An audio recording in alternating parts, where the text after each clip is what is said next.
Bueno, este es el rato de cómo cambié de ser evolucionista a creacionista. Y es una historia muy difícil para mí de relatar y es siempre un pesar para mí relatarla. Así que si tartamudeo un poco aquí al comienzo, me tienen que disculpar. No me gusta desempolvar todo este pasado. Pero hay ocasiones en las cuales es importante hacer ver cómo Dios ha conducido en la vida de una persona. Así que tengo que empezar esta historia desde el comienzo, desde su comienzo. Y cuando ustedes escuchen estos comienzos, a lo mejor se van a dar cuenta de por qué ocurrió lo que ocurrió. Es una historia extraña. Algunos de ustedes pensarán que algunas partes son incomprensibles o a lo mejor parecen demasiado raras para ser verdad. Pero el relato sí ocurrió y es un hecho que ocurrió de esa manera y yo no lo puedo borrar, así que lo voy a relatar tal como ocurrió, o por lo menos lo que me acuerdo de él.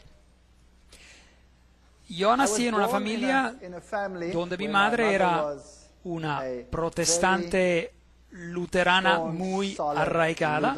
Ella era muy fiel en su religión y mi padre era católico romano y él era también muy fiel en su religión. En esos días, y esto ocurrió antes del Concilio Vaticano II, y los protestantes, por no ser católicos, se los consideraba como perdidos según la doctrina católico-romana. Pero en matrimonios mixtos entre un católico y un protestante era esencial que el miembro no católico en ese matrimonio tenía que prometer que los hijos serían criados como católicos. Mi madre aceptó esto y ella sabía que yo sería criado como católico. Y sí, yo fui criado como católico. Y nunca hubo una discusión ni una pelea sobre la religión en mi casa. Mi padre y mi madre se respetaban mutuamente y mi padre tuvo algunos problemas con la iglesia por un tiempo a causa de su matrimonio, pero los arreglaron y después de esto no hubo ningún problema sobre la religión que volviera a surgir en nuestro hogar. Y cuando aún era joven, como entre 7 u 8 años, mi madre se enfermó y le diagnosticaron cáncer. Y le dieron poco tiempo de vida. Ellos dijeron que ella tenía más o menos de 3 a 4 meses de vida. Pero ella era una señora muy fuerte y logró sobrevivir por más de o menos 4 años. Ella murió cuando yo tenía 12 años. Pero esos 4 años fueron años muy, muy miserables, muy difíciles. Ella sufrió más que cualquier otra persona que yo haya conocido personalmente. Y ella perdió una tras otra parte de su cuerpo. Tuvo una mastectomía y tuvieron que sacarle parte de sus intestinos. Tuvo colestomías. Y eventualmente se deterioró más y más y más. Y tuvo que pasar por operación tras operación. Y en esos días no eran tan sofisticados como lo son ahora. La quemaron bajo el tratamiento de radiaciones. Se les olvidó que ella estaba en el tratamiento y tuvieron que sacarle pedazos de piel negra. Así que ella sufrió de gran manera. Y a pesar de todo esto, ella nunca, nunca renunció a su fe. Y yo era muy apegado a mi madre. Pero a causa de todos los problemas que había en la casa y el hecho de que mi madre estaba al punto de muerte durante un largo periodo de tiempo, 4 años, había también bastante tensión en mi casa. En la escuela recibí también una instrucción religiosa. Yo estudiaba en una escuela protestante, la mayoría protestante, era la escuela alemana. Y yo recibí la instrucción religiosa por separado. Los católicos iban a ver a la monja y ella nos daba la instrucción religiosa. Ahora, yo he encontrado monjas muy amables a lo largo de mi vida y he conocido a monjas que son verdaderamente dulces y suaves y que son muy amables con los que están a su alrededor. Pero esta monja en particular, que me daba instrucción religiosa, era una persona muy dura, según la experiencia que tuve de jovencito en ese entonces.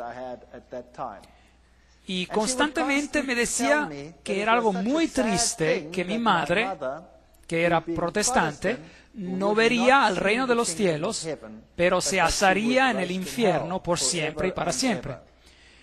Y esto me molestaba bastante porque yo quería mucho a mi madre, y especialmente porque ella tenía tanto sufrimiento en su vida.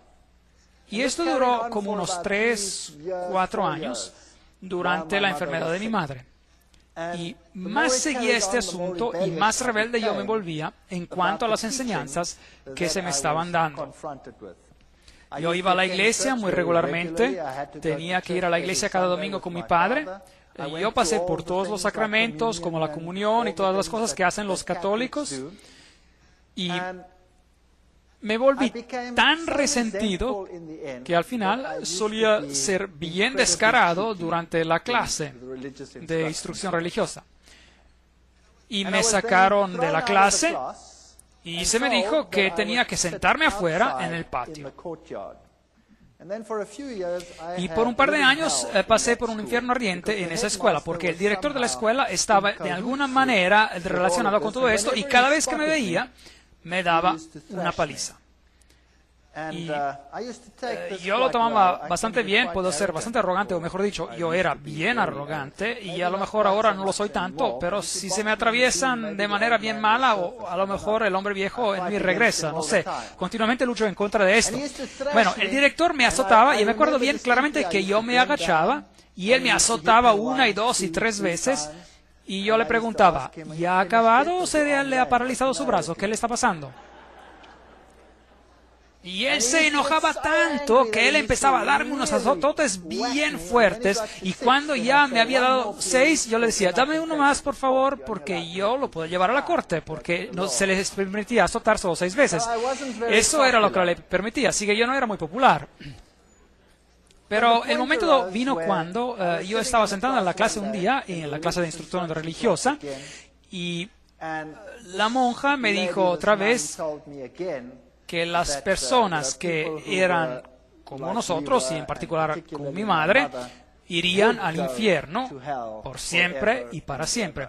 Y yo me enojé tanto que tomé el libro del catecismo y lo hice en pedazos y se lo arrojé a sus pies y le dije en un lenguaje no muy amable para un muchacho de esa edad, le dije lo que ella hiciera con su Dios.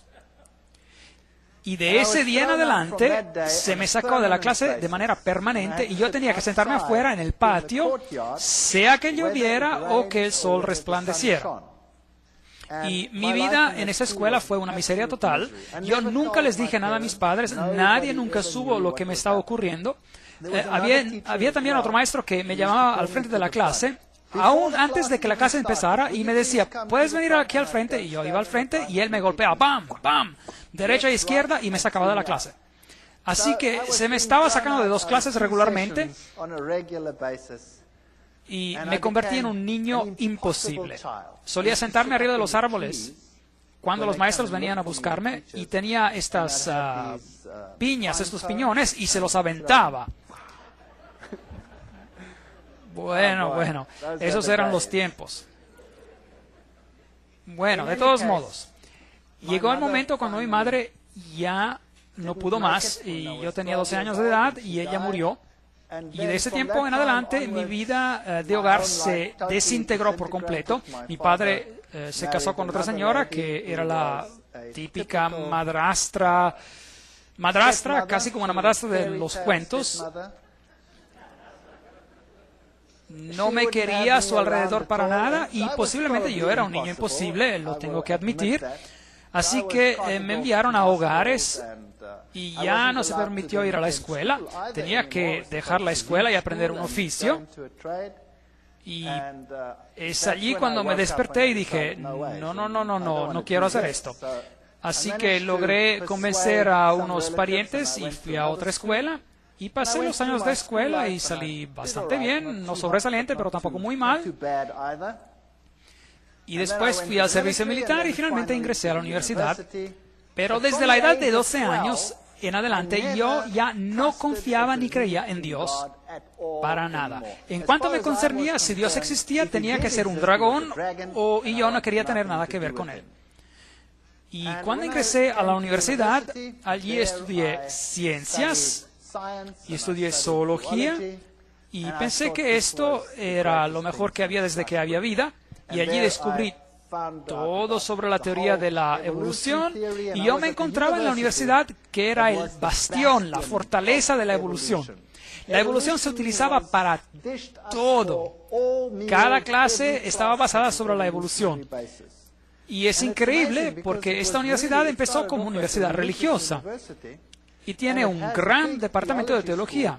Pero a pesar de eso, la Facultad de Ciencias era increíblemente secular y en cuanto a sus enseñanzas, muy basadas sobre la evolución. Tenían algunos nombres muy importantes en cuanto a sus profesores, como Robert Broom y personas como él que habían trabajado con la calavera del niño de Taung, el supuesto ancestro de los humanos, y nuestros museos estaban llenos de estos huesos. Y yo realmente me involucré en la teoría de la evolución y pensé que esta era la respuesta a todos los problemas. Durante mi estancia en la universidad tenía un compañero de cuarto. Me encontraba en el albergue para estudiantes y mi compañero de cuarto era una persona muy amable, pero él era muy seguidor de la nueva era. También en esos tiempos, y esto hace bastante tiempo, y en esos tiempos el nombre Nueva Era ni era conocido.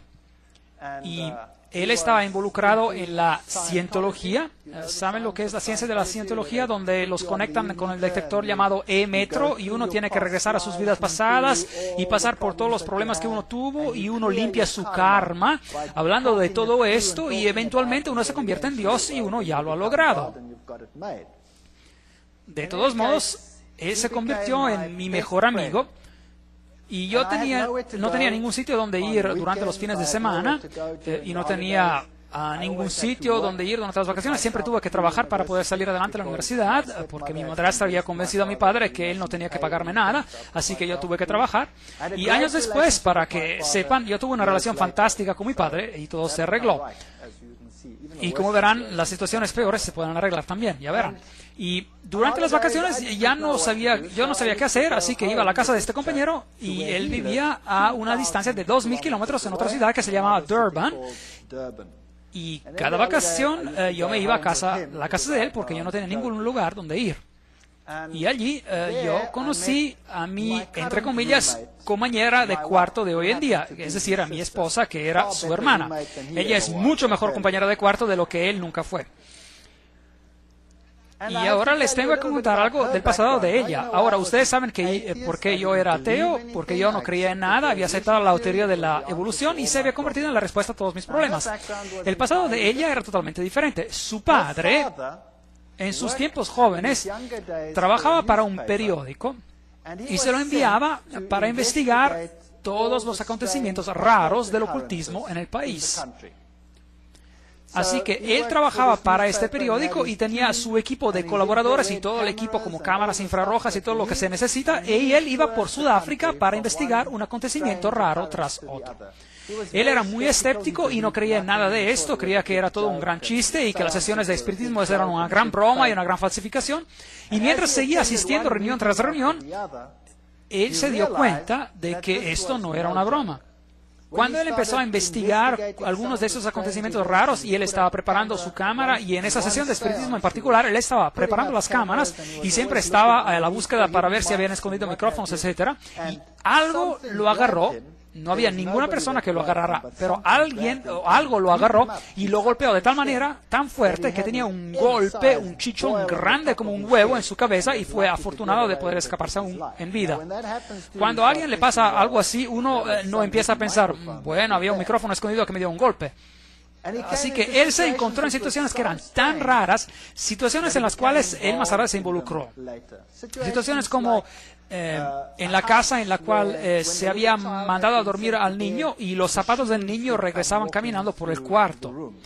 Y en otra situación, con un bebé recién nacido que gritaba de manera histérica, y cuando los padres ingresaban a su cuarto siempre lo encontraban puesto arriba del armario, y ese es un recién nacido, fuera de su cama y arriba del armario, y corrían hacia él y justo lograban agarrarlo en los brazos antes de que se estallara al piso.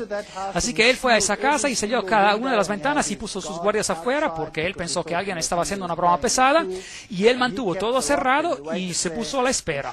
Y asimismo el bebé empezó a gritar y él corrió hacia el cuarto y el bebé estaba arriba del armario y justo llegó tiempo para agarrarlo antes de que cayera al piso.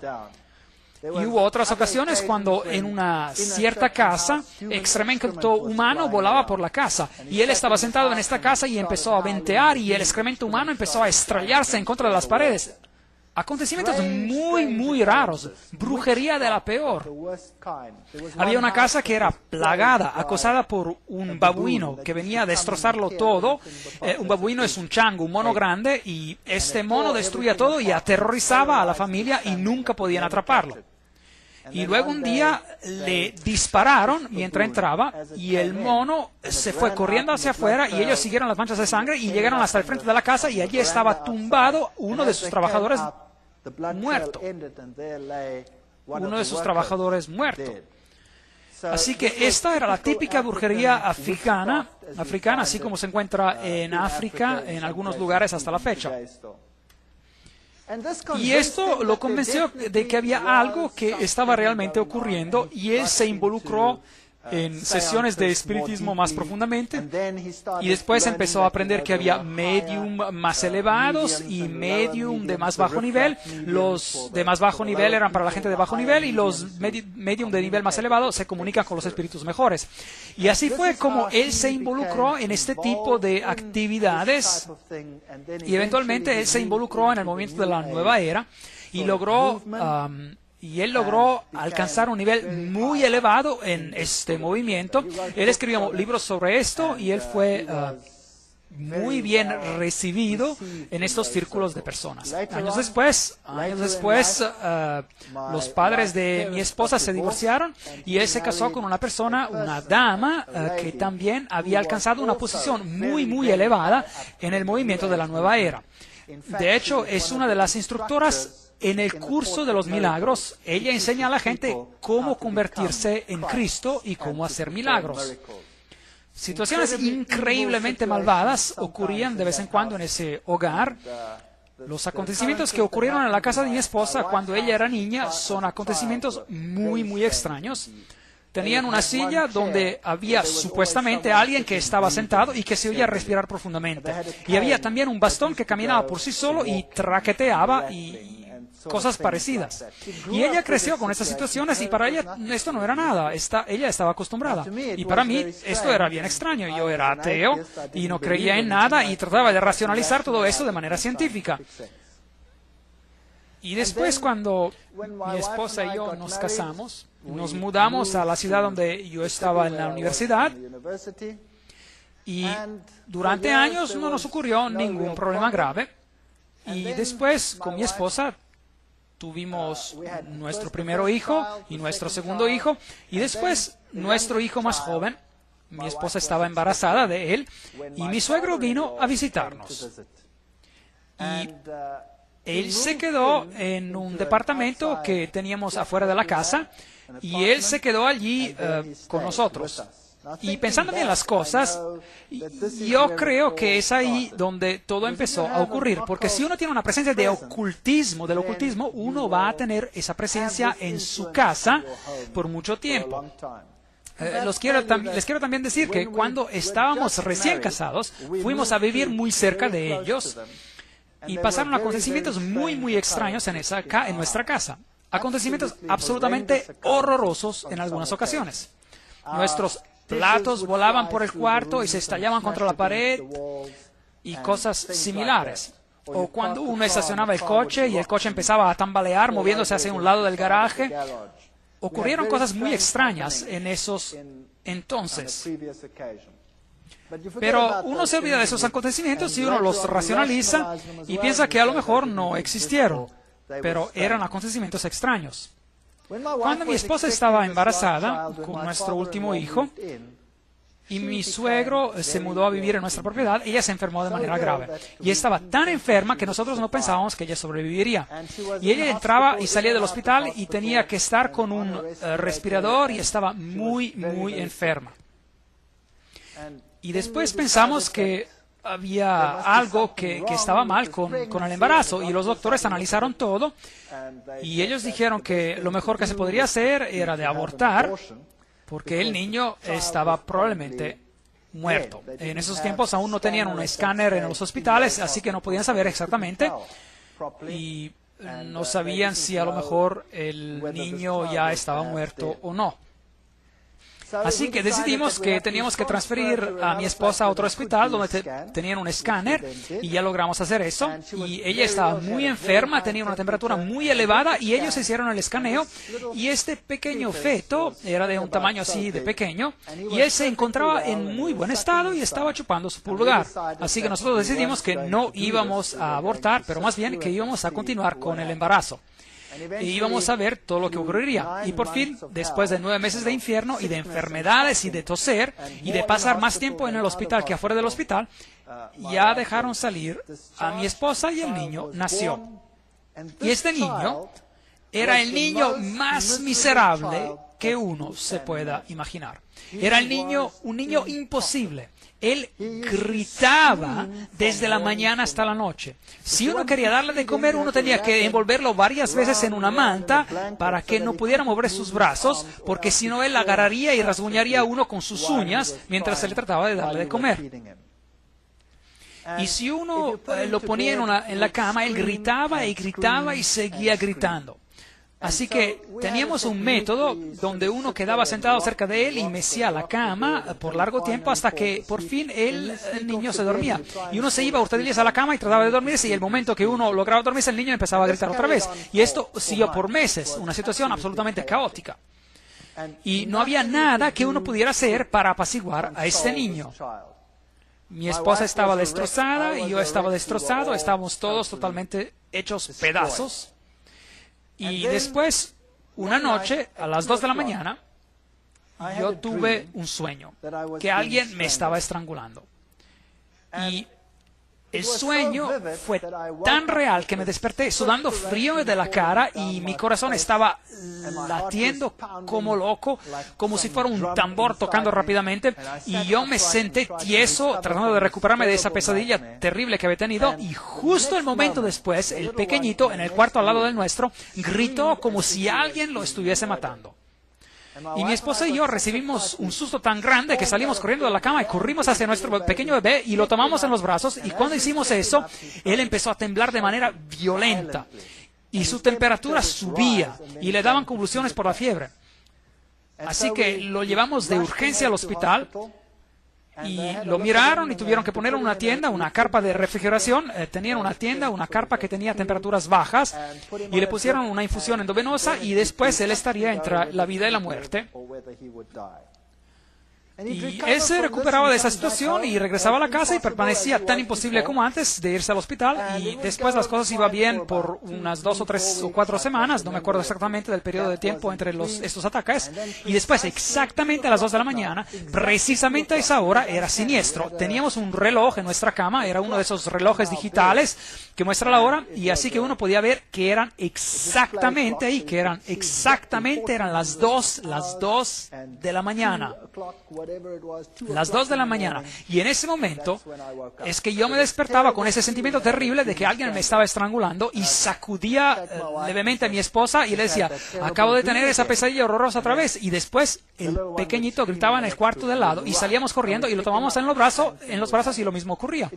Y las cosas se volvían tan graves que pensábamos que no lograríamos llegar al hospital y que el niño no sobreviviría. Y no había nada que uno pudiera hacer. En cuanto empezaba a gritar, sus temperaturas subía. Y subía de tal manera que él se desvanecía. Eventualmente en el hospital llegaron a conocernos también que tenían el lugar preparado para él cuando quiera que se necesitara. No sabían lo que le estaba pasando, nunca pudieron encontrar la causa. En una de esas ocasiones el doctor dijo que tenían que inyectarlo en su zona lumbar, porque tenía que haber algo que estaba mal con el fluido de su espina dorsal. A lo mejor tenía un tipo de infección cerebral que estaba causando esto. Y yo me acuerdo que lo estaba llevando al hospital y era solo un bebé. Y después él gritó de tal manera que mi esposa se puso histérica. Y cuando los doctores salieron a vernos, dijeron, esto es increíble. Había 4 adultos que tenían que inmovilizar a este bebé. Y él tenía menos de 1 año de edad. Y había 4 adultos que tenían que inmovilizarlo porque él les daba trabajo a los 4. Así que este pequeño bebé, no cabe duda, estaba bien poseído. Y uno lo puede racionalizar si esto ocurre una vez y si esto ocurre 2 veces, pero si esto sigue ocurriendo por semanas y por meses sin parecer terminar, que exactamente a las 2 de la madrugada uno tiene una experiencia en un cuarto y inmediatamente después hay un grito en el cuarto de al lado, pues la ley de la estadística nos dice que no importa cuán ateo uno sea y no importa cuán científico uno pueda que ser en cuanto a este asunto, los 2 acontecimientos tienen que estar conectados. Y yo estaba sentado en el hospital un día y mi esposa y yo nos turnamos para estar con el pequeñito y él se encontraba en una situación muy grave y esto ya había ocurrido innumerables veces y allí yo me encontraba en el hospital y estaba corrigiendo asignaturas y me acuerdo de esto como si fuera ayer. Estaba corrigiendo esas asignaturas y de repente en esta tienda, en esta carpa de refrigeración, el niño empezó a temblar y empezó a tener uno de estos ataques y arrebatos en su cama. Y corrí y llamé a la enfermera y lo tomé en mis brazos y él temblaba de tal manera que arrancó las infusiones que tenía en el cuerpo. Ahora, el niño había tenido tantas infusiones intravenosas que no podían ya encontrar venas para inyectarlo en sus brazos o en sus piernas, así que le tenían que poner las infusiones en su cabeza. Y el niño tembló de tal manera que las infusiones se arrancaron de su cabeza y ahora yo tenía el niño con este ataque y la infusión que se había arrancado de su cabeza y la vena que se había roto por completo y la sangre que se le corría por la cara. Y era un cuadro tan horrible que me enloquecí, no podía soportar semejante situación. Y por fin se calmó el bebé y lo regresaron a la carpa y le pusieron otra vez la infusión y él sobrevivió esa noche. Pero esa noche, sentado allí, yo me dije a mí mismo, ¿qué puedo hacer? No existe ayuda médica, no hay nada que nos pueda ayudar y los 2 accidentes tienen que estar conectados. ¿Y dónde iba yo a poder encontrar ayuda para resolver esta situación? Y como el dicho va, una vez católico, católico para siempre. Y mientras estaba sentado allí, esa noche, en ese hospital, reflexionando sobre estos asuntos, las imágenes de la Iglesia Católica y su poder sobre los demonios y la película El Exorcista que acababa de salir, y pensé, a lo mejor puedo regresar a mi antigua iglesia y pedirles que me ayuden. Así que tomé la decisión que haría esto porque no tenía otra salida y el día siguiente me fui a la Iglesia Católica y el sacerdote católico estaba sentado en un cuarto y me acuerdo bien también del detalle, tenía una copa ahí, una botella de brandy y no estaba muy sobrio. Y yo fui hacia él y le dije, yo soy católico romano, pero no asisto a la iglesia. Pero tengo un problema. Y él me preguntó y dijo, bueno, ¿cuál es su problema? Él era muy amable. Y yo le dije, bueno, usted sabe, yo soy un ateo y un científico y no quiero hablar de esto como si, bueno, como no estuviera a la altura. Bueno, tengo un problema en la casa. Y él me pregunta, bueno, ¿qué tipo de problema? Bueno, es un problema sobre acontecimientos extraños en mi casa. Y él dijo, oh, no. Yo no quiero tener nada que ver con eso. Y él me dijo, eso no es mi campo. Déjeme su nombre y su número de teléfono y lo vamos a contactar. Y así que le di mi nombre y número de teléfono y todo lo que le dije es que tenía acontecimientos extraños en mi casa, es todo. Y yo salí de allí y dije, bueno, eso fue una gran ayuda, muchas gracias. Y no había permanecido mucho tiempo en la casa cuando recibí una llamada de teléfono por parte de otro sacerdote. Y este sacerdote se escuchaba muy sofisticado. Y me preguntó si yo quería encontrarlo en un monasterio allí cerca. Así que fui al monasterio y allí vi a un hombre anciano. Y su aspecto se veía tan impresionante y me impactó de manera muy grande. Me dijo que me sentara Y después, él empezó a relatarme a mí cuál era el problema en mi casa. Y yo me quedé a boca abierta. Si hubiese habido una mosca en el cuarto, hubiera entrado directamente en mi boca.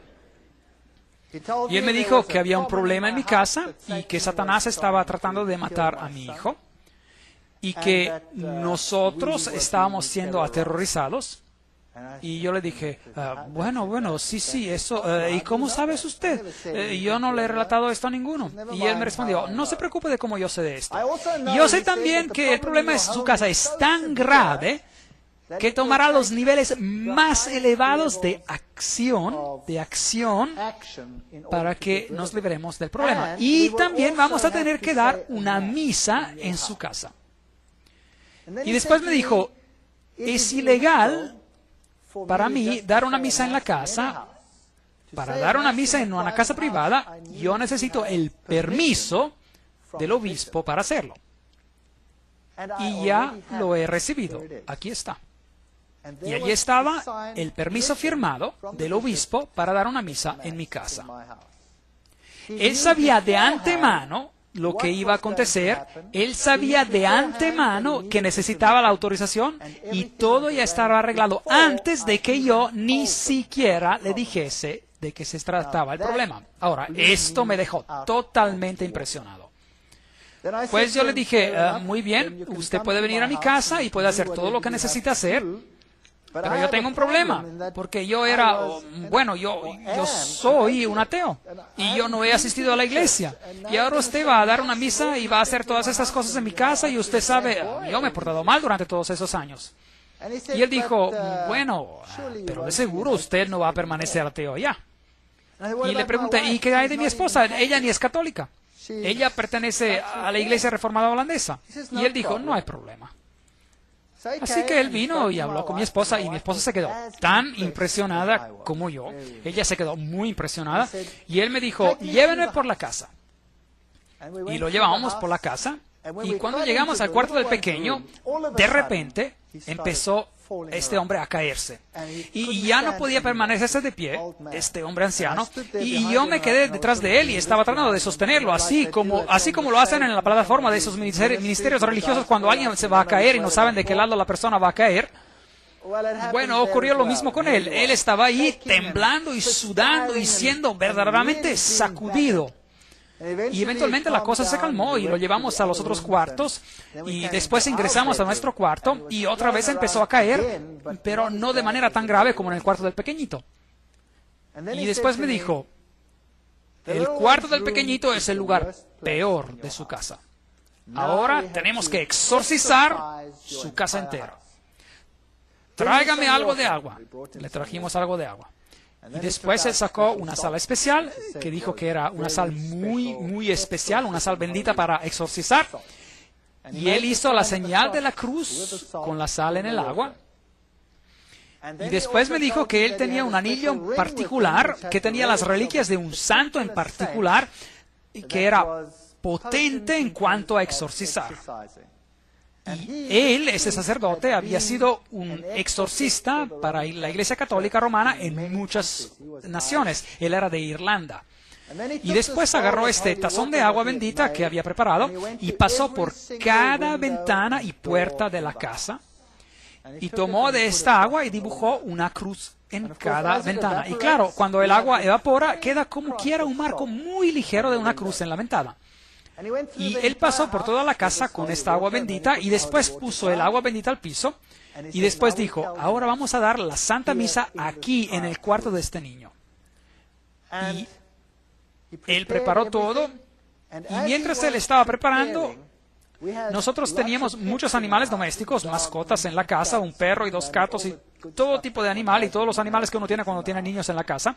Y mientras él estaba preparando la misa, de repente todos los animales vinieron al cuarto corriendo, ¡boom!, de golpe. Y allí estaban sentados. Y yo miré todo esto y dije, esto es extraño, ¿qué está ocurriendo?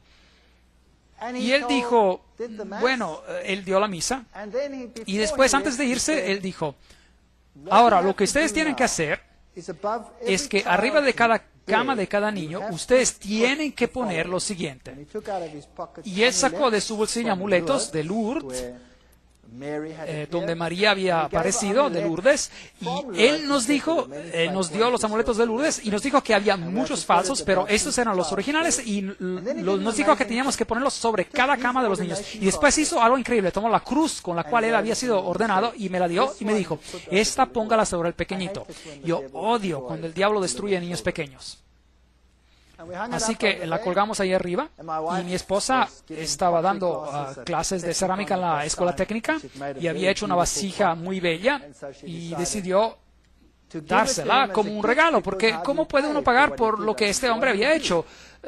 ¿Qué puede hacer uno? Así que ella le dio esto como regalo. Y él dijo, este regalo es tan precioso, yo lo voy a dar a las monjas que se encuentran en un cierto monasterio donde ellas jamás salen a ver la civilización. Y después se fue. Y esa noche estábamos muy ilusionados. Tomamos al niño pequeño y él estaba bastante contento y no estaba gritando como era usual, y lo tomamos y le dijimos que era la hora de ir a la cama, y cuando eso ocurría se volvía una fiera, pero ahí estaba contento él. Y lo pusimos en su cama, y él estaba apenas empezando a dar sus primeros pasos, y lo pusimos a la cama, y el niño, cada vez que lo poníamos a la cama, siempre había hecho lo siguiente: se había puesto en una posición fetal, y es decir, se hacía bolita y empezaba a golpear y a gritar y a ponerse totalmente rojo y a volverse totalmente loco. Y esa noche lo pusimos a la cama y se acostó de espalda y se rió. Y extendió sus brazos de esta manera y empezó a hacer los sonidos de que los niños pequeños hacen, como gu gu, y se durmió. Y por primera vez en su vida durmió durante toda la noche. Y la noche siguiente también durmió durante toda la noche. Y la noche siguiente, y la noche siguiente, y la noche siguiente, y la siguiente semana, y el siguiente mes. Y ahí estaba yo, el científico ateo testarudo, que lo sabe todo. Y había paz y calma en mi hogar. Y después me di cuenta de que yo no lo sabía todo, para nada. Y ahora me dije, ¿y ahora qué voy a hacer? Aquí hay un problema muy grave en mi casa, y la iglesia resuelve el problema. Ahora, ¿voy a ignorar lo acontecido o voy a decir, existe un Dios y yo tengo una responsabilidad hacia ese Dios? Y por varios meses yo luché con este pensamiento, verdaderamente luché interiormente, y mi esposa también luchó con esos pensamientos, y después dije, no tengo otra elección, yo tengo que regresar a la iglesia. Afortunadamente mi primer hijo había llegado a la edad donde tenía que atender las clases para la comunión, y esto me dio una excusa para ir a la iglesia. Así que fui a la iglesia, y allí había un par de estudiantes en esta pequeña villa universitaria, y ellos me dijeron, ¿qué hace usted aquí? Y yo les dije, bueno, mi hijo tiene que frecuentar para prepararse a la comunión. Y yo empecé a ir a la iglesia, y me involucré bastante en la iglesia nuevamente. Cada domingo, fielmente, todos íbamos a la iglesia. Y mi esposa empezó a decir que así tenían que seguir las cosas. Así que ella también frecuentaba la iglesia, aunque no se involucró tanto como yo. Y porque había tanta armonía en la casa, ya nos volvimos más relajados. Y un día estaba sentando y pensé, esta casa necesita un cambio. Y como típico hombre de HP alemán, le dije a mi esposa, ¿sabes? Si hiciéramos esto y esto y el otro, podríamos hacer algo con nuestra casa. Y subí arriba al ático para ver exactamente cuáles eran los muros maestros, y después agarré un mazo y derrumbé todo lo que no me gustaba.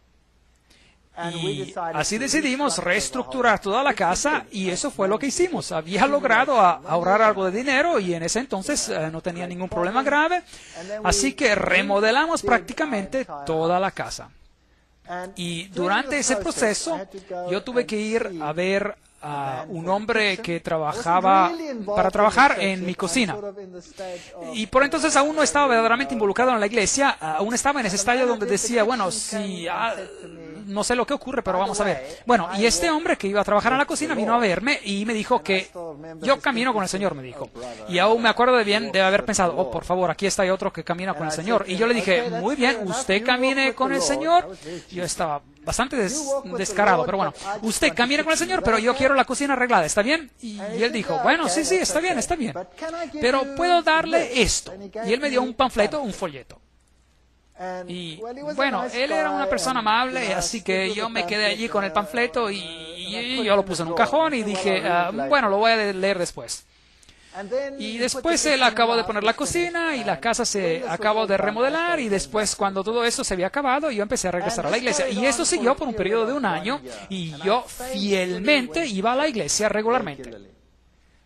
Y yo siempre estaba sentado allí el domingo de la mañana y me asombraba de todas las cosas, bueno, de todo lo que yo sabía que estaba ocurriendo en la Iglesia Católica. Y otra vez volví a estudiar el catecismo acompañando a mi hijo en el estudio de lo mismo, y me pregunté sobre el mismo ritual que ocurría una vez y otra vez todo el tiempo. Y ustedes saben, la hostia que se levanta y el cambio de pan a la divinidad y la pequeña cajita con la luz roja donde Dios se encontraba. Y me empecé a preguntar por qué Dios quería las mismas cosas una y otra vez. Y por qué Él estaba satisfecho con el mismo ritual una y otra vez. Pero yo estaba convencido que esta era la verdad. Yo estaba convencido que el catolicismo era el representante de Dios aquí en esta tierra, porque había resuelto el problema en mi hogar. Pero yo quería conocer a ese Dios. Y yo quería saber lo que significa tener una relación con ese Dios. Y consideré el movimiento carismático. Ellos tenían los derrumbados por el Espíritu, y me pregunté, a lo mejor es eso lo que uno necesita para saber que Dios existe, porque yo en realidad no lo siento, no sé dónde está. Pero por otro lado, yo siempre había sido muy escéptico hacia todo esto, y siempre hablaba de estas personas que necesitaban su muleta de la religión. Y después un día estaba sentado en el salón de clase y estaba dando una clase a un grupo de estudiantes del primer año. Y de hecho ya había hablado con el sacerdote sobre la evolución, y la Iglesia Católica había dicho, claro que existe la evolución, no hay ningún problema con esto. Así que yo no tenía ningún problema con eso tampoco, así que podía seguir con mi creencia en la evolución y al mismo tiempo creer en Dios. Este era un arreglo muy bueno. Y estaba dando clase a estos estudiantes de primer año, y estaba dando una clase fuertemente basada sobre la teoría de la evolución. Y una joven se levantó en una clase de estudiantes de primer año, y eso toma valor, en frente de 350 estudiantes, y una joven dama se levanta en mi clase y me dice, disculpe. Yo le digo, sí, ¿cuál es el asunto? Disculpe, lo que usted está diciendo está en contra de mis creencias. Lo que usted está diciendo es una mentira. Yo creo que Dios creó los cielos y la tierra. Él es el creador del universo. Bueno, yo casi exploté. Yo la destruí con palabras, me burlé de ella y la acabé. Ella se sentó y empezó a llorar allí en mi clase, y yo me dije a mí mismo, muy bien, trabajo bien hecho. Y después acabó la clase y todos los estudiantes se quedaron muy impresionados con toda mi elocuencia y todo lo que había demostrado en el pizarrón, y cómo yo había comprobado cuán ridícula era la idea de que esta joven había expresado. Y después regresé a mi oficina, y ¿ustedes se acuerdan de que hubo una pregunta antes sobre la conciencia? ¿Se acuerdan?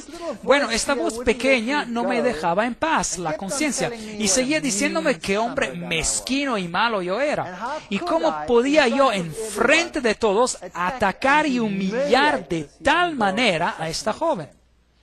Y yo me sentía muy mal por lo que había hecho, y mi conciencia no me daba reposo. Y no sabía qué hacer con esos sentimientos, así que como típico católico me dije, bueno, ahora en la ida a la casa para almorzar, nunca vivimos lejos de la universidad, así que siempre iba a la casa para almorzar. Bueno, yo voy a pasar a la iglesia por la iglesia católica, y me voy a sentar allí un rato, y espero que así ese sentimiento se vaya. Así que me fui con mi coche e ingresé a la iglesia y me senté allí, y estaba cerrada la iglesia. Bueno, la puerta estaba abierta y se podía ingresar a un par de bancos, pero el altar estaba completamente cerrado porque ladrones habían estado robando. Y yo me senté allí y hablé con Dios y miré hacia la pequeña luz roja, que significa que la hostia estaba allí, y eso significaba que la presencia de Dios estaba allí también. Y me sorprendió de que Él estuviera encerrado, entre comillas, en esa cajita pequeña. Y después me quedé sentado por un largo rato y estaba torturado en mi mente, estaba pasando por una tortura mental, y me dije a mí mismo, Dios tiene que estar aquí porque Él ha hecho cosas tan maravillosas en mi vida. Mi familia es totalmente diferente. Mi esposa había aceptado de ser convertida. Yo había llamado al sacerdote católico para que viniera a nuestra casa para que ella se convirtiera en católica, pero por alguna razón él nunca logró pasar por la casa. Siempre tenía cosas que hacer, pero como quiera, él había quedado de pasar a la casa. Y yo estaba sentado en la iglesia y estaba luchando con Dios y le dije que yo tenía todos esos sentimientos y no sabía dónde él se encontraba. Y nunca lo había verdaderamente encontrado. Y yo sabía que en otras iglesias había todos esos acontecimientos interesantes que estaban ocurriendo. Y aquí ocurría siempre lo mismo, cada domingo. ¿Y dónde estás, Dios?, decía. Y yo me quedé sentado allí en la banca y le dije a Dios: bien, si tú verdaderamente existes, ahora me tienes que hacer ver, porque yo verdaderamente no te puedo encontrar. Y con ese sentimiento me fui a la casa, sintiéndome un poco mejor. Y algo típico de mi persona, llegué a la casa rápido y empecé a rebuscar en un cajón, estaba buscando algo y de repente, mientras estaba buscando en el cajón, mi mano agarró ese panfleto, ese folleto. Ese ocurrió un año después de que ese hombre que caminaba con el Señor me había dado ese panfleto. Y yo tomé el panfleto y empecé a leerlo. Estaba escrito en alemán y tenía 3 columnas. Tenía la ley de Dios en una columna y tenía la ley según la Iglesia Católica y tenía la ley según la Iglesia Luterana. Y luego explicaba cómo los mandamientos habían sido cambiados por la Iglesia y tenía también los textos bíblicos de cómo habían sido cambiados. Y yo pensé en mí mismo, ahora, ¿qué tipo de basura es esto? Esto es una basura total. Y le hablé a mi esposa y le dije: esposa, bueno, no le dije así, la llamé por su nombre y yo le pregunté: ¿tenemos una Biblia en la casa? Y ella dijo: no creo, yo no creo que tengamos una Biblia. ¿Cómo que no? Claro que debe haber una Biblia en la casa. Hemos estado yendo a la iglesia por casi un año y no tenemos una Biblia en la casa. Había muchos libros de catecismo en la casa, así que tomé un libro del catecismo y lo abrí y leí, y efectivamente los mandamientos indicados en el panfleto eran idénticos con los que estaban escritos en el libro del catecismo. Y después me acordé de una vieja caja que una señora anciana que había muerto me había dejado. Y la había puesto en el garaje después de haber ordenado algunas cosas, y me acordé de que había muchos libros en la caja y yo sabía que una señora anciana seguro debía de tener una Biblia. Así que salí afuera al garaje y empecé a rebuscar en la caja, y de cierto allí encontré una vieja Biblia alemana. Así que ingresé a la casa y la abrí, y allí estaba. Los 10 mandamientos eran totalmente diferentes comparados con los mandamientos que tenía en el libro del catecismo. Y esto me dejó perplejo. Así que después de un año llamé al hombre que construyó mi cocina, al ebanista, y le dije: ¿usted se acuerda de mí hace un año? Y usted me instaló una cocina. Y él me dijo: ¿sabe qué? He tratado de llamarlo todo el día. Tenía este sentimiento que tenía que llamarlo y no sé por qué. ¿Qué está pasando? Y yo le dije: ¿podría venir a visitarme? Usted me dejó un panfleto y me gustaría hablar sobre este panfleto con usted. Y él vino después de un año y vino a verme, era una persona amable, y empezamos a hablar. Y después empezamos a hablar de las Escrituras, de la Biblia. Y empezamos a hablar sobre el libro de Daniel y las profecías sobre Daniel capítulo 7, y las estudiamos con él y tomamos notas y hablamos hasta las 3 de la mañana, y él regresó al día siguiente y el día siguiente, y en 3 días habíamos estudiado Daniel y Apocalipsis, todos los hechos históricos y todas estas cosas, y yo no le creía ni una palabra. Y después decidí que la única manera que íbamos a resolver esto es si yo iba a comprobar si cada uno de los hechos estaban así como él me los había explicado. Si es que esos reinos y esos reyes estaban así como me lo había explicado. Así que regresé a la universidad, al departamento de historia, al departamento de teología, y agarré todo lo que pasó por mis manos y controlé y comprobé si los hechos estaban correctos. Y si estaban correctos. Y después empecé a descubrir que el pequeño cuerno de Daniel, el capítulo 7, si uno lo toma así como la Biblia lo dice, no puede ser nadie más que la Iglesia Católica. Y esto fue algo que me chocó, que me impactó totalmente. Y después estudié la versión protestante que dice que el cuerno pequeño era el rey Antioquio Epifanio o Epifanes el cuarto, y estudié todo eso. Y encontré que no puede ser él porque ninguno de los criterios encaja. Y vi también cómo las escrituras habían sido cambiadas sobre algunos de esos puntos. Pero para ser imparcial, invité al sacerdote católico a mi casa. Y le pregunté: ¿puede por favor venir a visitarme a mi casa? Le tengo que hablar sobre un asunto. Y él vino, y mi esposa estaba presente, y yo estaba allí, y tomé la Biblia, y tomé los capítulos en Daniel, y se los mostré en detalle, y le mostré los cambios de los mandamientos y todas estas cosas. Y después me dijo, yo no te puedo hablar de este asunto porque yo no estoy metido, no estoy enfocado en la palabra en la Biblia para nada. Y yo me quedé a boca abierta. Frente a mí se encontraba un sacerdote y él no estaba metido, no estaba enfocado en la palabra. Y él dijo, tenemos algunos especialistas que están metidos, están enfocados a la palabra. Pero para mí no tiene ningún sentido lo que usted dijo. Y se fue. Y después llamé a pastores de otras iglesias y debatimos, a veces hasta las horas tardías de la noche, sobre lo que el pequeño cuerno era. Y cada vez que regresaban a mencionar a Antioquio Epifanio, yo les decía, pero no puede ser porque él se levanta después de Roma, el cuerno pequeño. No puede haber sido un rey durante los tiempos griegos. Y eventualmente ellos también se iban y decían que no puede ser de otra manera. Así que yo estaba delante de este terrible dilema. Y lo peor de todo fue en que empezamos a hablar sobre el sábado. Este otro hombre, el de la cocina, y yo. Y estudiamos todos sobre el tema del sábado. Y yo le dije, pero esto es ridículo. ¿Cómo pueden ustedes guardar un mandamiento? Porque dice que el Señor en 6 días creó los cielos y la tierra, el mar y todas las cosas que en ellos hay. Esto es totalmente ridículo. Todo empezó a existir gracias a la evolución. Y él dijo, no, todo empezó a existir gracias a la creación. Dios lo creó. Y se me calentó la cabeza y yo le dije, pero eso es basura. Y él me dijo, se lo voy a comprobar. Y yo le dije, inténtalo pues.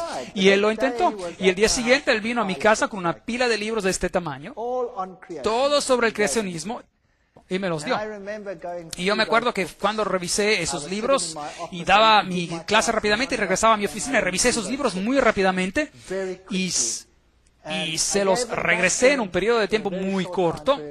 Y aquí están sus libros, le dije. Y él me preguntó, ¿y qué opina? Y yo le dije, nunca he leído tanta basura en toda mi vida. Y él me dijo, no se preocupe. Y me trajo otra pila como la primera. Y también revisé esos libros y era todo tan confuso y lleno de tanta basura. Y le regresé los libros. Estos libros no son para nada científicos, no puedo aceptar esto. Así que debatimos sobre si Dios era el creador o si no era el creador y yo lo maté con la ciencia. Tenía todo el vocabulario científico a mi disposición, era un catedrático, un evolucionista y yo sabía qué decirle a gente como él. Yo había sido entrenado para esto y sabía cómo aniquilar a gente que se oponía al científico en alguno de estos campos. Y él se frustró de tal manera conmigo y un día él se frustró tanto que me dijo, ¿sabe qué? ¿Qué? Y yo no tengo un problema con la evolución o la creación. Usted tiene un problema. Y usted resuélvalo.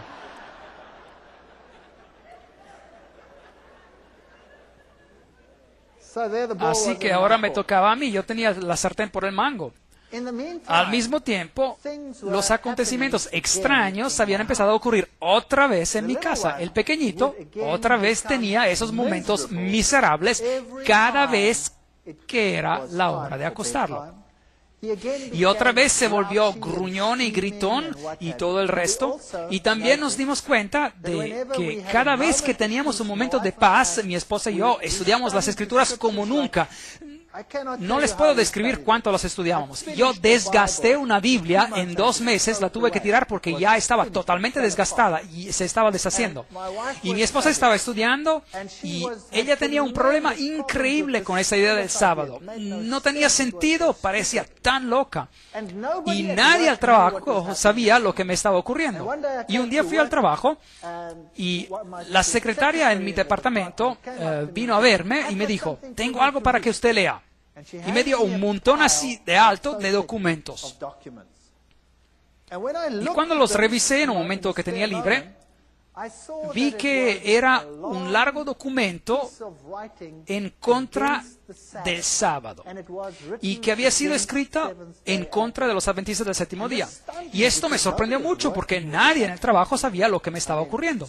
¿Saben? Un científico nunca admitiría que ahora está hablando o pensando sobre la religión. Eso sería ridículo. Mis colegas eran todos ateos.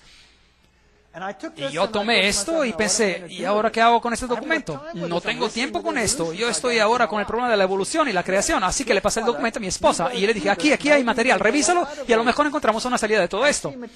Y ella de manera meticulosa estudió cada punto y era un documento bien gordo, bien espeso, escrito en contra del sábado. Y mientras que yo estaba luchando con el asunto de la evolución y creación, ella estaba luchando con este asunto.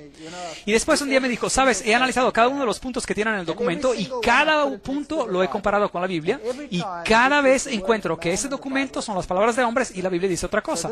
Así que ese documento ahora me ha convencido que el sábado tiene que ser correcto.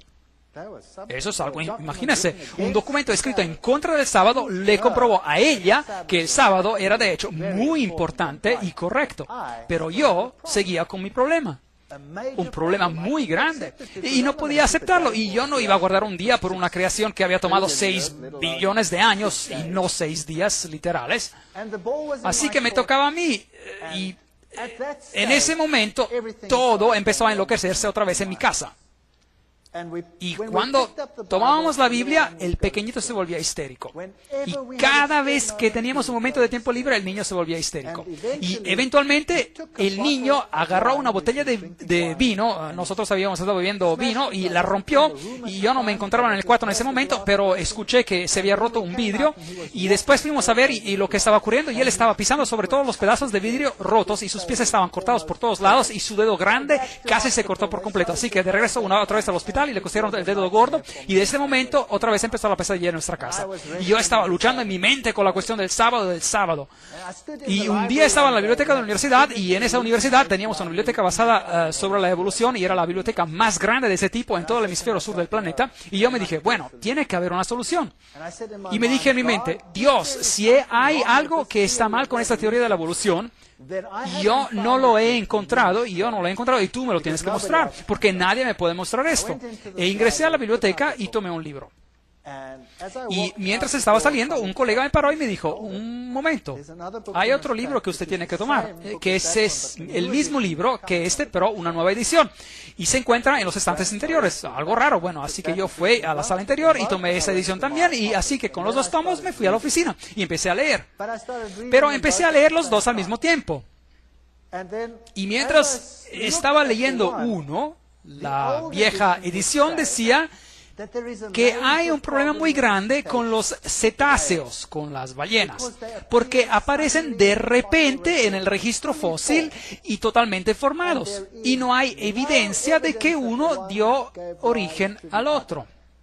La nueva edición del libro envolvía todo esto en términos científicos y decía, los cetáceos tienen un origen antiguo y evolucionaron de este y este y este y este, etcétera, etcétera, etcétera.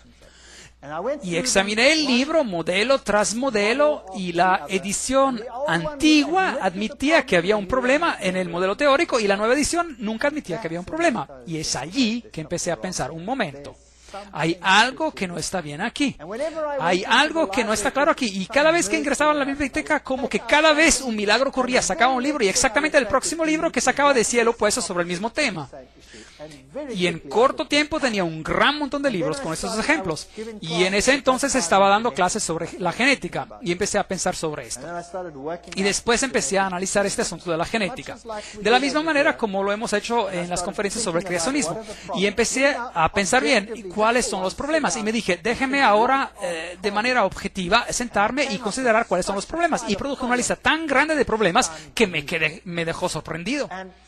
Y hay algo que me tiene que haber ayudado, porque la lista de problemas era tan grande que parecía increíble. Y después una noche estaba sentado en la casa y el pequeño otra vez se portaba de manera imposible, él se fue a la cama y nosotros también nos acostamos y a las 2 de la mañana tuve una pesadilla. Me se estaba estrangulando y el pequeñito dio un grito al momento después y nosotros corrimos hacia él y lo mismo ocurrió. Pero él no se enfermó tanto como para que lo lleváramos al hospital, solo tuvo una fiebre muy alta y pudimos controlarla de una manera u otra en la casa. Y después contacté al ebanista, el que me había puesto la cocina, y le dije, ¿sabes? Hay algo verdaderamente raro aquí. Yo sé que según la Biblia, que este sistema, el sistema romano católico, no puede ser el sistema de Dios. Pero habíamos tenido este problema y no le quería contar sobre esto. Y bueno, después le dije como a medias, pero no le conté todo. Y él me dijo, no se preocupe, vamos a orar. Y el problema se paró. Y una semana después volvió a ocurrir otra vez, a las 2 de la madrugada. Y lo que había ocurrido sin que yo supiera, él había reunido a un grupo de personas y él les había pedido que oraran a las 2 de la madrugada, que se levantaran, así que ellos ponían sus despertadores regularmente y se levantaban y oraban por una familia que ni tampoco conocían. Y tuvimos una paz total, donde pudimos estudiar nuestras Biblias con paz y calma. Y después una noche, una de las damas que oraban decidió que, bueno, ahora ya iban bien las cosas porque se tenía que levantar. Y no se levantó. Y eso volvió a ocurrir. Ahora, pensando atrás, Dios no necesitaba la oración de esa persona, pero había lecciones en esta experiencia que serían importantes para mí. Que Dios quiere la unidad entre su pueblo y todos tienen que estar unidos sobre un asunto. Así que esa fue una lección para ellos y también para nosotros. Y después llegué al punto donde yo sabía que no podía quedarme entre dos opiniones para siempre. O esto es la verdad, y lo había estudiado y verificado, había buscado a profesores que me hablaran sobre el significado en griego de esto, el significado hebreo de esto otro, había averiguado los hechos históricos, había estudiado las profecías, no había otra manera en la cual todo esto tuviera un sentido lógico. Había estudiado lo que las otras iglesias habían dicho al respecto y no tenía sentido. Y yo sabía que había que tomar una decisión. No había otra salida. Y yo decidí que sí lo iba a hacer. Iba a decidir a favor de esto. No importaba cuán aislada y rara me pareciera ser esta iglesia. La primera vez que mi esposa vio adventistas, se puso a llorar. Comían de manera tan rara, eran tan diferentes a como éramos nosotros. Y me acuerdo que el hombre me dijo, ¿no quieren venir a uno de nuestros servicios de culto? Y yo dije, es domingo, ese es mi día libre. Yo me paseo en la camiseta de jeans y chanclas. Y no voy a ir a ninguna iglesia a no ser que vaya exactamente así como soy. Porque si yo iba a la iglesia católica, me iba en jeans y camiseta y chanclas. Y él dijo, bueno, está bien, venga. Así que fui a la iglesia adventista y me senté en el fondo y vi a todas estas personas con sus trajes y sus corbatas y me disgusté. Y todos me miraron, pero se portaban de manera amable conmigo. Y cosas extrañas como esa. Y no me gustaba el cuadro. No me gustaba cómo se veían tan diferentes a comparación con todos los otros. Mis amigos eran tan rudos y hacían bromas pesadas y todo tipo de cosas. Y estas personas eran tan diferentes. Mi esposa se puso a llorar cuando los vio. Y dijo, no quiero ese estilo de vida. Yo quiero mi antiguo estilo de vida. Nosotros solíamos sentarnos al borde de la piscina a beber cerveza y contar chistes. E invitábamos amigos y teníamos fiestas y cosas parecidas y ellos eran tan diferentes. Es como la diferencia entre el día y la noche. Y uno cree que nunca va a poder ser feliz allí. Y ella lloró y lloró y lloró, pero sabía que de todos modos tendría que regresar. Y después, un día, decidí que ya no soportaba la situación en el trabajo con todas estas enseñanzas sobre la evolución y otra cosa extraña ocurrió. La cabeza del departamento me pidió liderar, de ser el líder de un grupo de discusión sobre la evolución con los estudiantes de posgrado dentro de unas 2 semanas. A todos les tocaba y a mí me hubiera tocado dentro de unos meses, pero algo ocurrió y anticiparon mi turno. Y ahora yo tenía un problema muy grave. ¿Voy a ingresar a ese grupo de discusión con mi boca llena de estar pretendiendo de ser lo que yo no soy? ¿O tomo mi posición en cuanto a lo que ahora creo? Y tenía un gran temor. Es increíble. Estaba tan atemorizado en cuanto a ese acontecimiento. Para perder la cara entre los colegas cuando uno ha sido lo mejor entre ellos es una experiencia muy dolorosa. Y decidí después de una fuerte lucha interior que tomaría mi posición, que sí lo haría. Mis nuevos amigos, que con el andar del tiempo se habían convertido en menos raros a mis ojos, estarían orando por mí mientras que yo lideraba esa discusión. E ingresé en esa sala de clase y todos los colegas de trabajo estaban sentados allí. Esta era una reunión para estudiantes de posgrado, así que todos los colegas estaban presentes y también todos los estudiantes de posgrado. Así que el formato de la discusión era de empezar con una presentación y después de tener este grupo de discusión sobre la evolución. Y empecé la presentación y después cambié el tema y hablé sobre los genes y mencioné cada uno de los problemas. Y presenté todo el sistema genético así como lo había entendido en esa fecha. Y dije al fin, y por esto, la evolución no es posible. Bueno, la primera reacción fue silencio absoluto. Y después se armó un alboroto total. Uno de mis colegas se puso totalmente rojo de la cara y empezó a gritarme a lo loco, y espuma empezó a salir de su boca, literalmente con el enojo total. Era algo increíble. Y después, uno de los estudiantes, una joven, es interesante ver cómo ocurren estos asuntos, una estudiante destacada, ella se levantó y dijo, quiero decir algo. Y miró a todos los profesores y dijo, cuando yo vine a esta universidad, yo creía en Dios. Yo tenía una buena vida, yo tenía una buena relación con Dios. Y ahora yo no creo en nada ya. He perdido mi fe, mi vida se está desboronando y ustedes me han privado, me han quitado mi fe. Y ahora el Dr. Feit está dando esta presentación y me ha mostrado ahora que ustedes me han estado engañando. ¿Se pueden imaginar qué ocurrió en ese departamento? Ese fue el fin. Mi vida ya no valía ni un centavo en cuanto a mi credibilidad científica. Había dejado de ser. Cuando caminaba por la vía, mis colegas se daban la vuelta y caminaban por el otro lado.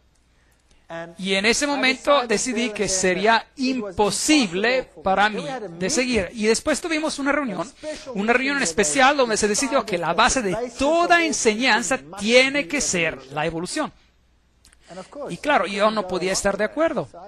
Así que decidí dar mi carta de despido. Así que me despedí. Y la cabeza del departamento me dijo, bueno, usted no puede hacer eso de esta manera. Yo tenía muchos estudiantes y era bien popular entre los estudiantes. Y la mayoría de los estudiantes de posgrado estaban bajo mi supervisión. Y después el rector de la universidad me llamó para que lo viera. Y el rector dijo que tenía que ir a verlo. Y bueno, pensé yo, ahora tengo que ir a ver al rector. ¿Y qué voy a hacer? Nunca he tenido algo bueno como que vestir.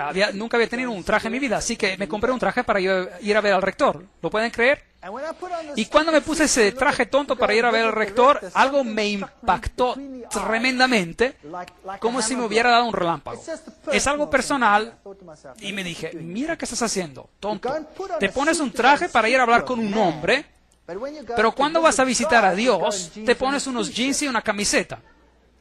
Bueno, eso es algo muy personal y a mí no me interesa si alguien va a la iglesia con sus jeans y su camiseta. Eso está bien, pero eso es algo para mí a nivel personal. Y esto me estorbaba. Y después fui a la oficina del rector y me senté enfrente del rector y empezamos a hablar. Y él habló conmigo por 1 hora. Y era muy difícil para la universidad deshacerse de mí, porque yo tenía todos estos estudiantes a cargo. Y empezamos a hablar y por fin él dijo, ¿sabes? ¿Qué pasa si decides de no armar problemas? Pues te podríamos dar algo mejor. Eso sería de promoverte a nivel de profesor. Y yo era bastante joven y hubiera sido el profesor más joven de la universidad. Y yo lo miré y le dije, el precio es demasiado alto. Y yo me voy a ir como quiera. Y después él dijo, bueno, esto es muy interesante. Y de hecho, ¿quién cree usted que tiene la verdad? Y allí estaba, sentado en silencio. ¿Voy yo a admitir que yo creo que una pequeña secta que todos detestan tiene la verdad? Y digo esto a un hombre que tiene esta posición tan elevada en esta universidad y también en el gobierno en general. Y empecé a divagar y bueno, usted sabe, Cristo, las iglesias, bueno, sea lo que sea, ni me acuerdo de lo que le dije. Y él me dijo, no, eso no es lo que yo quiero saber. Yo quiero saber de usted, ¿quién dice usted que tiene la verdad? Bueno, y hice lo mismo que la vez anterior. Y él me paró y dijo, no, yo no quiero saber de eso. Yo quiero saber de usted, ¿quién cree usted que tiene la verdad? Y empecé otra vez con lo mismo y dentro de mi cabeza escuché ese gallo cantar. 3 veces pensé,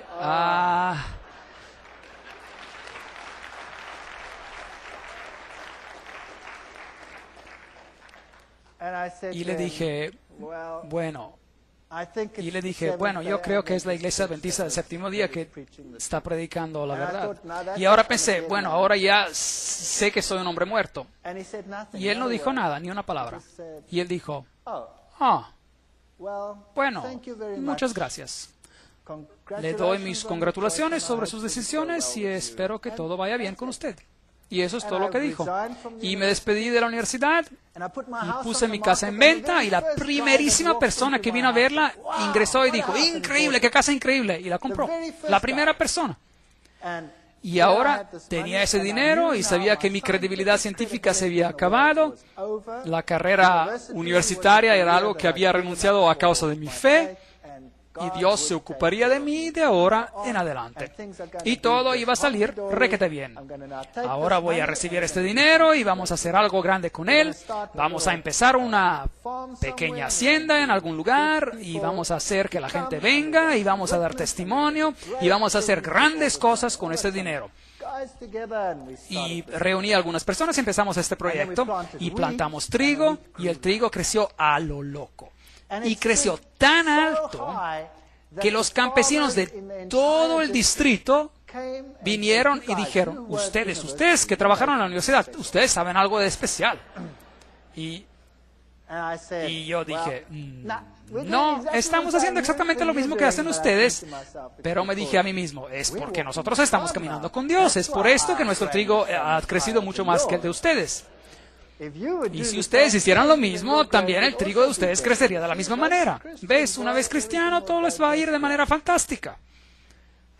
Y estaba contento de estar afuera de la universidad y nos mudamos a ese lugar y empezamos a poner en marcha el proyecto. Y nuestro dinero estaba todo invertido en el terreno.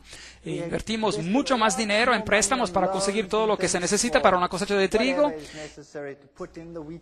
Todo para hacer toda esta cosecha de trigo. Y después una bandada de pájaros llegó, que era tan grande como nunca he visto en mi vida. Y pasaron por alto todas las haciendas con el trigo pequeño y se bajaron en el mío. Y lo hicieron su casa y quedaron solo rastrojos. Y después de eso, un acontecimiento tras otro, todo fue mal. Hubo sanciones contra Sudáfrica en ese entonces, la economía fue totalmente destruida, las tasas de interés que habían quedado al 3-4% subieron repentinamente hasta el 28%, el 30% y en algunos casos hasta el 36%. Y los préstamos que se podían pagar muy cómodamente se convirtieron en una pesadilla total. Y la única manera de ganar dinero se nos quitó y fuimos totalmente destruidos. Todo lo que jamás había poseído se fue de un golpe, desvanecido como la arena entre los dedos. Y todos los medios que me servían de apoyo desvanecieron. Y los pájaros se comieron la cosecha de mi campo. Y yo le dije a Dios, ¿cómo puedes hacerme algo así? ¿Cómo me puedes destruir? ¿Cómo puedes permitir que algo así ocurra? Y ya no tenía nada con que sustentarme, ya no tenía nada. Mi credibilidad científica era cero. Nunca podía regresar a mi trabajo anterior, era acabado. Y las cosas se pusieron peor, y llegamos al punto cuando ya no nos quedaba nada, ni comida, nada. Y mi esposa y mis hijos y yo nos sentamos y hablamos sobre el asunto y decidimos, si esta era la verdad, y yo no creo que todo lo que había ocurrido había venido desde el otro lado. Ven, cuando yo tomé mi decisión, mi hijo había cambiado. Él se convirtió en un niño totalmente diferente. Antes, aun cuando no estaba enfermo, él tenía como quiera una mirada oscura y sombría en su cara. Y él cambió de tal manera que se convirtió en el más dulce y amable niño en nuestra casa. Se convirtió en un placer de vivir con él. Y yo sabía que lo que había ocurrido anteriormente había sido una artimaña. Yo sé que la Biblia dice que Belcebú no va a echar afuera a Belcebú. Pero lo que había ocurrido en mi casa es que no había sido echado afuera por Belcebú. Cuando la Iglesia Católica había venido y hecho lo que tenían que hacer, Satanás había dicho a sus demonios, quédense quietos. Y cuando ustedes se queden quietos y permitan al niño que se relaje, ellos serán atrapados el doble de lo que lo estaban antes. Y eso ocurrió también. Pero después de que tomamos nuestra decisión, este niño fue sanado totalmente. Él es el niño más espiritual de todos mis hijos. Y él es tan diferente que yo sabía que esto tenía que ser de Dios. Era algo totalmente diferente. Otra cosa interesante que ocurrió fue ese mismo sacerdote católico, después de todo ese tiempo, más de un año había pasado, totalmente de sorpresa, mientras estaba luchando con esa decisión, me llamó por teléfono. Y yo respondí al teléfono y dije, hola. Y él dijo, yo soy el padre tal y tal. Y yo dije, es bien raro, ¿por qué me llama? Y él me dijo, ¿sabe usted sobre su padre que está muerto? Su padre está teniendo problemas grandísimos en el purgatorio. Es verdad, eso es lo que él me dijo. Y yo le dije, pero ¿cómo sabe usted? Y había estudiado en la Biblia sobre qué pasa cuando uno muere y que sabía lo que ocurría, así que le pregunté, ¿y usted cómo sabe? Y él me dijo, las monjas que nunca ven al mundo, los del otro lado le han dicho que su padre está teniendo problemas y él está teniendo problemas por causa suya. Y será bien que usted regrese a la iglesia rápidamente. Y será mejor que usted empiece a orar y dar misas para que este problema se resuelva. Y yo le dije, muchas gracias por la información. Y me acuerdo de haber colgado el teléfono y de haber pensado, diablo, has llegado demasiado tarde, demasiado tarde. Ese hombre era un hombre amable y él está engañado, yo lo sé. Y espero que el Señor lo conduzca un día a una vida mejor y una comprensión mejor. Pero aquí me encontraba en esta hacienda sin dinero, sin medios, sin nada. Con una carrera destruida, sin una posibilidad de poder regresar, aislado, el hazme reír del mundo académico y sin dinero, sin dinero. Y nos arrodillamos y reclamamos cada promesa en la Biblia. Y dijimos, Señor, tú has prometido, tú cuidarás de todas nuestras necesidades. Tú has prometido que los hijos del hombre justo jamás se verán mendigando en las calles. Y no hay ninguna salida de la situación donde nos encontramos. No hay dinero, no hay comida, no hay nada. Pero nosotros creemos en tus promesas. Y escribimos una carta y pusimos por escrito todas las promesas y dijimos, tú no puedes mentir.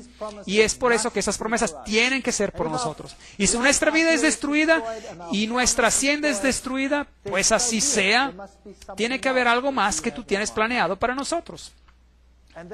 Y después fuimos a la cama. Y el día después, a las 8 de la mañana, el teléfono sonó. Y un profesor de otra universidad me llamó.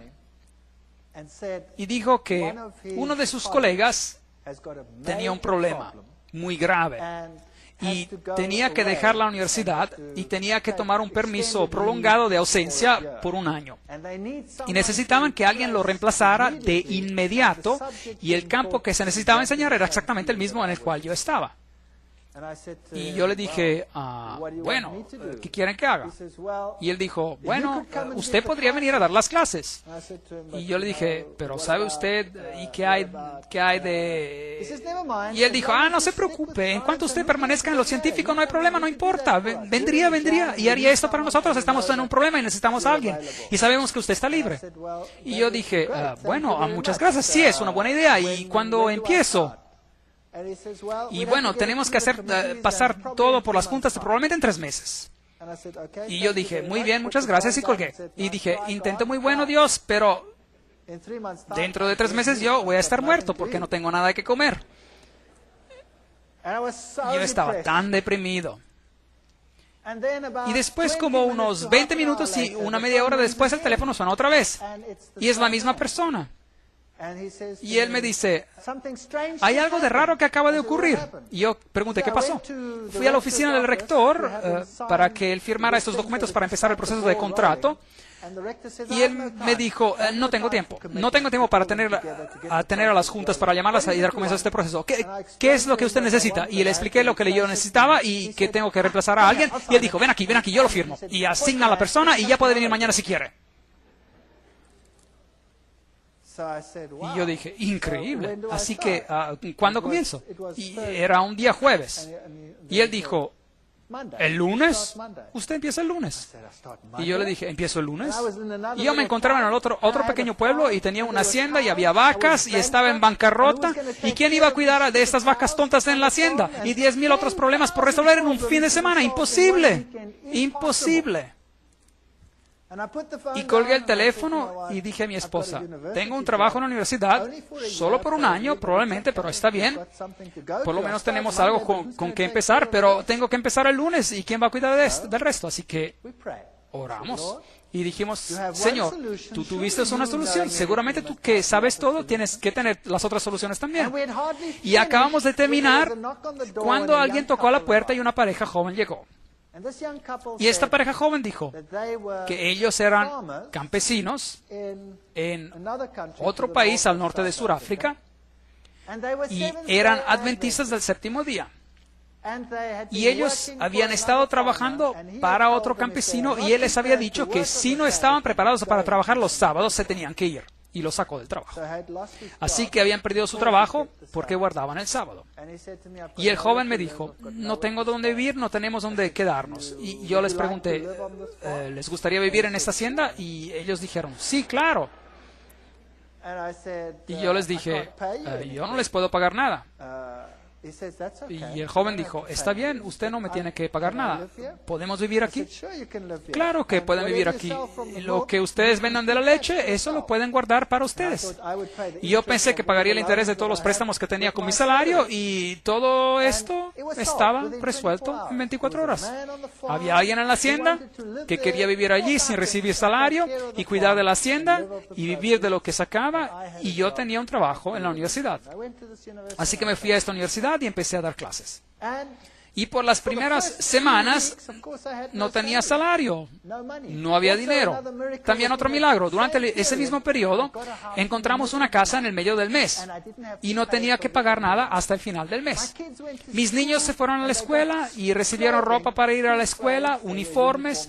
En mi país había uniformes para ir a la escuela, toda la ropa y todas las medidas, y todos nos los pusieron a la cuenta hasta el final del mes. Pero no tenía ni un céntavo para comprar un poco de comida para seguir adelante.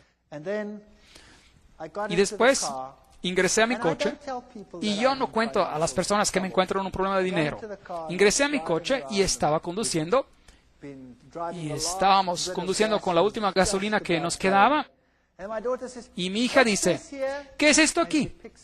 Y ella recogió 150 rand, la moneda de Sudáfrica, en esos tiempos equivalía a $150, y dijo, estaban en el piso, y la semana después encontramos otros 150. Yo no sé cómo llegaron hasta el coche, pero esto permitió que siguiéramos hasta que llegó mi primer salario. Y les puedo decir que esta es la verdad. Hubo momentos cuando pasamos por tiempos muy difíciles, cuando no teníamos casi dinero, todo mi dinero se iba para pagar intereses, y llegamos a momentos cuando se nos acababa todo y ya no teníamos comida para nada. Y me acuerdo un día estar sentado a la mesa sin comida, orando al Señor y dándole gracias por lo que íbamos a recibir, a comer, y esa es la verdad. Cuando sonó la campana de la casa y salimos y no había nadie, pero había una canasta llena de comida allí en el piso. Y ese es un hecho. Les quiero decir algo. Si ustedes conocen al Dios vivo, a lo mejor el camino de ustedes no va a ser un camino de rosas. A lo mejor no tendrán lo mejor de todo lo que necesitan. Pero su agua y su pan serán seguros y Él cuidará de ustedes. Mientras me encontraba en esa universidad, había estado dando clases por los primeros 3 meses cuando motines, disturbios estallaron en la universidad. Había un caos tan grande en mi país, había motines por todos lados. El rector ordenó que se pospusieran los exámenes. Y después ya no encajaban con lo que quedaba de tiempo. Y un día tuve que empezar temprano y todos mis exámenes cayeron en ese día. Y después la cabeza del departamento me llamó y yo le dije, ¿qué tengo que hacer ahora? He hecho todo lo que tengo que hacer acá. Y por 6 semanas ya no hay nada que va a suceder, solo motines en el campus de la universidad. No tengo exámenes que dar las próximas semanas. ¿Qué tengo que hacer? Y él dijo, ve a la luna por lo que me importa. Y regresa en 6 semanas. Y mientras alguien había arreglado al mismo tiempo para que yo fuera por un viaje por 6 semanas a los Estados Unidos y otros lugares para observar las puertas petrificadas y otras cosas alrededor del mundo. Y yo había dicho a esa persona, olvídense, acabo de empezar un trabajo y no puedo decirle a mi jefe que me quiero ausentar por 6 semanas. Y allí estaban las 6 semanas. Y pude viajar a esta gira de estudios. Ustedes han visto muchas de esas fotos en esas conferencias. Y yo les podría contar una historia tras otra y los podría mantener ocupados toda la noche. Les quiero decir que el Señor intervino con tal poder en nuestras vidas. Y mientras seguimos con nuestras vidas nuevamente, de regreso a la universidad, empezaron a respetarme por la ciencia que estaba practicando. Y eventualmente me dieron una posición permanente y tuve que empezar otra vez del comienzo. Antes era profesor adjunto y ahora era profesor auxiliar y eventualmente regresé a ser profesor adjunto y después profesor y después cabeza de departamento, a pesar de lo que yo creo y a pesar de lo que yo digo. Si ustedes piensan de que Dios no puede cuidar de ustedes, yo les quiero decir, Él puede hacer todo. Yo estoy empleado en una universidad secular. Yo soy profesor y cabeza del departamento de zoología en una universidad secular. Y yo enseño y predico el creacionismo, lo cual es imposible en cuanto a imaginación humana. Y a pesar de eso, yo tengo esa posición. Nunca tengan miedo de tomar posición por el Señor y por su verdad. Si usted es honesto, el Señor se va a ocupar de todas sus necesidades. Yo no sé si esto va a ser para siempre. Tarde o temprano alguien va a cerrar la posibilidad, pero no me importa. El Señor va a tener algo más. Y Él está ofreciendo lo mismo para cada uno de ustedes. Tomen un paso por lo que es correcto. Hagan lo que es correcto y el Señor va a cumplir cada una de sus promesas. Muchas gracias.